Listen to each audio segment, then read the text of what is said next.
পুরুষের জীবনে সবচেয়ে বেশি কি প্রয়োজন? খুব স্বাভাবিক উত্তর হচ্ছে অর্থ।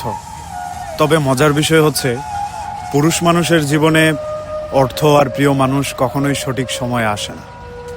একজন পুরুষ জানে জীবনে কতটা সাফার করে একটা ভালো পজিশনে গিয়ে দাঁড়াতে হয়, একটা ভালো পজিশন নাই বলে কত প্রিয় মানুষকে হারাতে হয়, কত প্রিয় জায়গা থেকে ছিটকে যেতে হয়।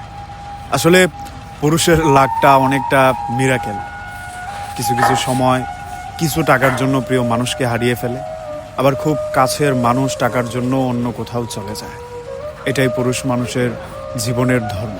তবে একটা জিনিস পুরুষকে একেবারেই আইডেন্টিফাই করে নেওয়া উচিত, সেটা হচ্ছে অর্থনৈতিক সচ্ছলতা। যেই পুরুষের অর্থনৈতিক সচ্ছলতা যত বেশি, সেই পুরুষ জীবনে সামাজিকভাবে সব জায়গায় তত সফল। আসলে পুরুষকে কেন জানি অর্থনৈতিক সফলতা